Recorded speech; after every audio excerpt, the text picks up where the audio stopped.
selama 20 tahun tuh kami seperti itulah hidupnya di sini. Kalau kayak kami yang tidak ada tempat tidur ya bentang tikar di bawah ya tidur sudah. Besoknya kalau buka tikarnya itu basah semua di bawahnya.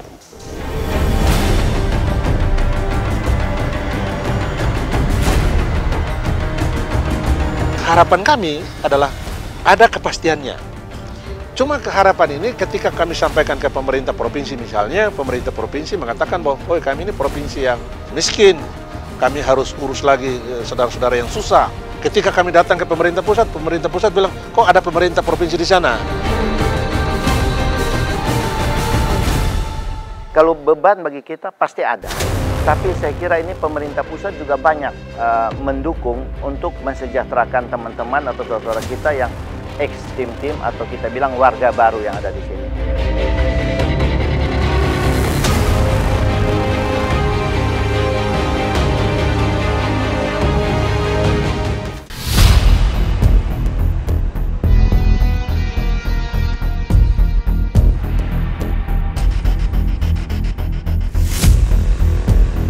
Hasil jejak pendapat rakyat Timor Timur tanggal 30 Oktober tahun 99 membuat Indonesia kehilangan provinsi termudanya yang pada tahun 2002 resmi menjadi negara baru, Timor Leste.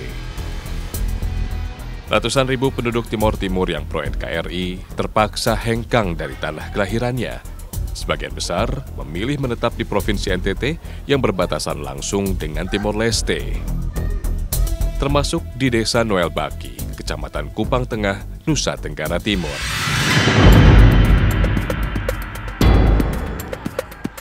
Rasa cinta terhadap Indonesia membuat eks-pengungsi Timor Timur bertahan di Desa Noel Baki. Mereka bermukim di lokasi bekas pabrik pengolahan kulit sapi yang kini tak terpakai.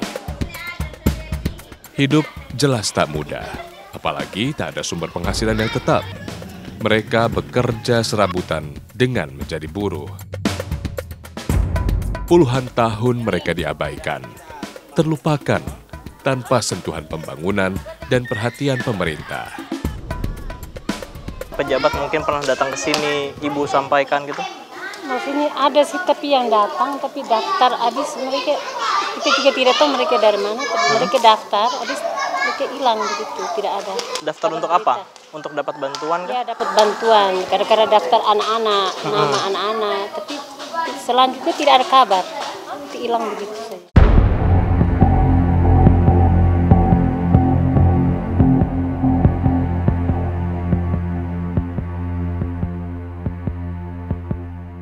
Hidup berhimpitan tanpa sanitasi yang memadai di lingkungan yang kurang baik tentunya berdampak negatif pada kesehatan warga.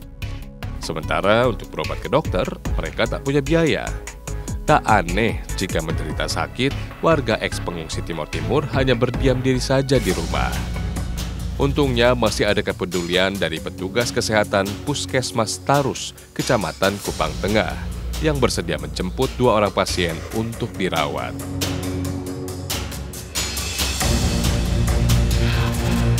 Kebetulan hari ini ambulans datang dari puskesmas terdekat yang memang tempat biasa mereka berobat. Hari ini ada pasien yang sedang sakit, merasa tersedak bagian dadanya, kemudian terasa sakit. Kemudian ada anak kecil yang memang kaki dan tangannya lemas sampai sekarang, sudah berhari-hari, badannya demam. Kita akan ikut mereka ke puskesmas. Oh, di mana, Mas?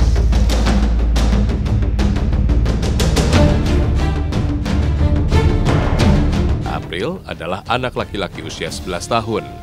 Fisiknya nampak lemah, terlalu kecil jika dibandingkan dengan anak-anak seusianya. Bagian tangan dan kaki April sudah sejak lama terasa sakit. Mama, ini yang dirasakan April hari ini apa? Kepala sakit. Perut juga bilang. Perut juga. Ini sudah berapa hari demam dia? 3 hari. 3 hari. Mama sudah kasih obat apa? Dari Fabia, pertama paracetamol. Paracetamol. Lalu juga panas sampai turun. masih terus ya sampai sekarang. Sang ibu Delvina nampak cemas melihat kondisi April. Andai saja ia memiliki uang berlebih, sudah sejak lama April ia bawa ke rumah sakit untuk mendapat perawatan.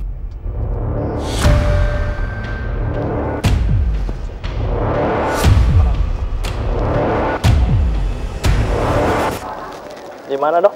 Kasurnya? Anginnya rendah ya? Hati-hati kaki mau nak. Pelan-pelan.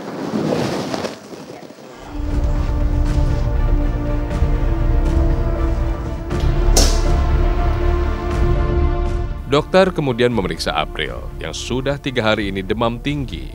April diduga menderita radang tenggorokan. April lalu ditimbang. Bobotnya ternyata tak sebanding dengan usianya. Hanya 15 kg saja. Kondisi fisiknya pun lemah. April nyaris tak bisa menjejakkan kakinya sendiri. Sulit menggerakkan tangan dan kaki. Ternyata, April terindikasi terkena penyakit polio yang dapat menyebabkan kelumpuhan permanen pada tubuhnya. April seharusnya sudah sejak lama mendapat perawatan dokter. Namun karena keterbatasan biaya, Delvina dan suaminya tak bisa berbuat apa-apa. Lingkungannya sangat prihatin, rumahnya tidak layak huni, terus kemudian lingkungannya juga tidak terlalu terawat ya, sehingga kami juga tadi sudah menginformasikan ke bidan desa supaya setiap kali ke posyandu jangan putus-putus menginformasikan supaya PHBS itu selalu diperhatikan di lingkungan rumah masing-masing. Kondisi permukiman di bekas pabrik pengolahan kulit memang memprihatinkan. Tapi mau bagaimana lagi? Warga eks-Timor Timur di desa Noel Paki tak punya banyak pilihan.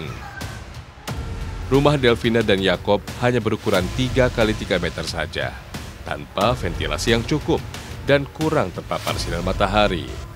Kondisinya lembab, serta banyak tumpukan barang. Terasa begitu sesak.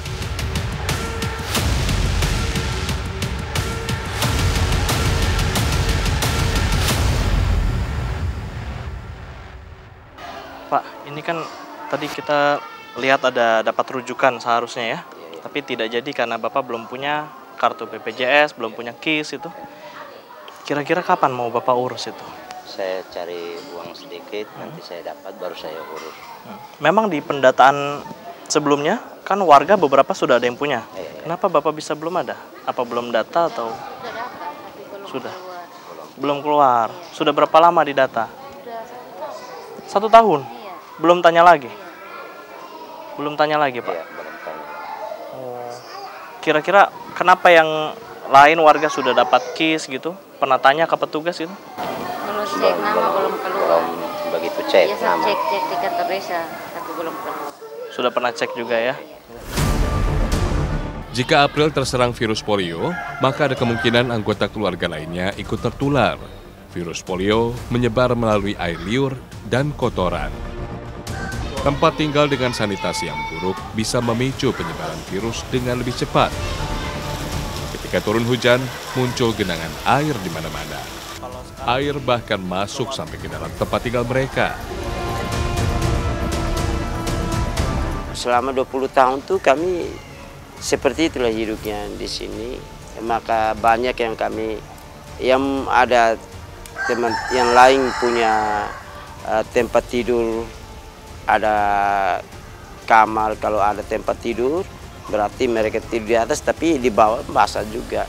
Kalau kayak kami yang tidak ada tempat tidur ya bentang tikar di bawah ya tidur sudah. Besoknya kalau buka tikernya itu basah semua di bawahnya. Untuk kebutuhan mandi cuci kakus, warga eks-Timor Timur membangun fasilitas MCK seadanya dengan menggunakan seng dan kayu bekas sebagai penutupnya. Jelas tidak memadai dan kurang higienis. Mereka hanya di sini berarti mereka hanya melakukan Mandi saja, tapi untuk buang air besar mereka tidak di sini.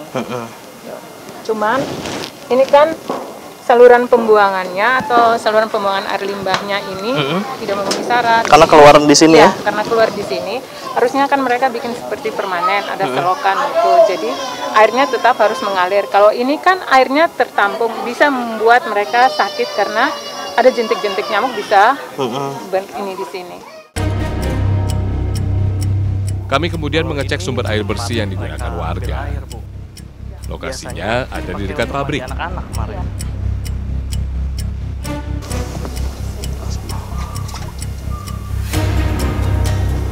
Ada bau kah?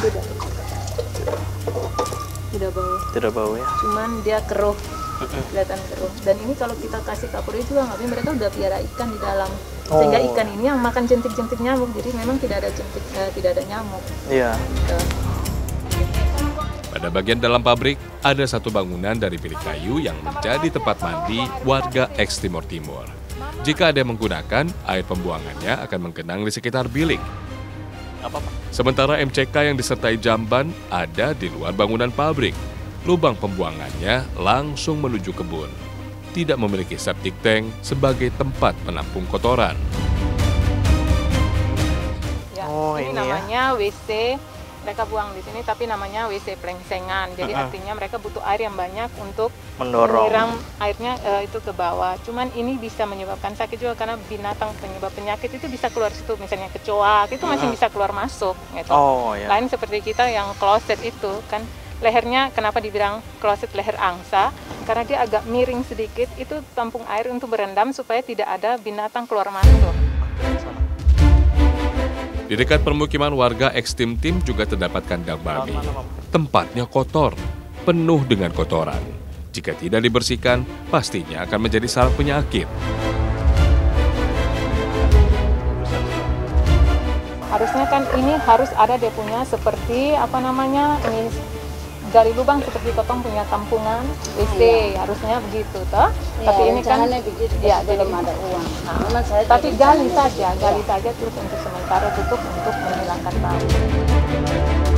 Kawasan permukiman warga miskin eks pengungsi Timor Timur memang rentan penyakit karena kurangnya kesadaran menjaga lingkungan. Apalagi tak ada perhatian dari pemerintah pusat dan daerah.